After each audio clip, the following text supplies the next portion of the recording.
U.S. Representative Maxwell Frost of Orlando is asking Governor Ron DeSantis why the state never asked for federal funds that could be used to enforce the state's red flag law that's designed to prevent gun violence.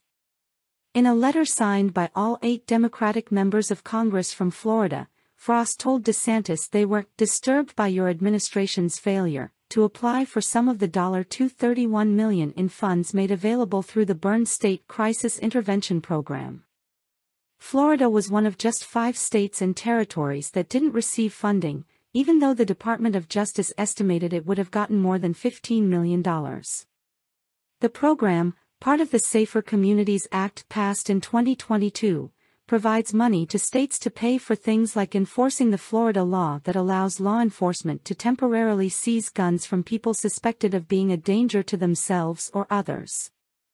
In the last decade, 9,229 Floridians were killed by someone using a firearm, Frost wrote. In 2022 alone, 1,130 Floridians were killed by someone using a firearm. This is not acceptable. Those statistics are real people, each leaving behind a traumatized and grieving community of loved ones, Frost wrote. Leaving money on the table that can save the lives of Floridians is a significant step backward in ending this senseless violence.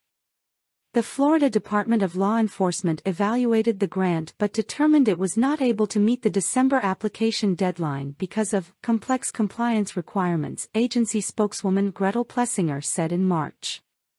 The Office of the State Courts also decided not to pursue the money. The grant program doesn't require the state to match any dollars. The money could also be used to train law enforcement and court officials and conduct public education campaigns. The state's red flag law, passed after the shooting at Marjorie Stoneman Douglas High School in Parkland in 2018 that killed 17, allows law enforcement to ask for a risk protection order against someone who poses a danger to themselves or others. Florida's law establishing RPOs was an important first step, but the recent February 2023 shooting, in Orlando, that took the lives of a 9-year-old child, her mother, and a reporter shows us that more must be done, Frost wrote. That February shooting in Pine Hills also wounded the 9-year-old's mother and a second member of the Spectrum News 13 crew. 3 people, including a 13-year-old and a 7-year-old, were also killed in a shooting in the Paramore section of Orlando on Easter Sunday. Frost's letter asks DeSantis why the state failed to apply for funds, whether it will request the Department of Justice reopen the process, and whether it will commit to applying if and when that happens. The letter cites a similar process through which Indiana and Nebraska were allowed to apply in April past the initial deadline. The governor's office referred comment on the decision not to apply for the funds to the FDLE.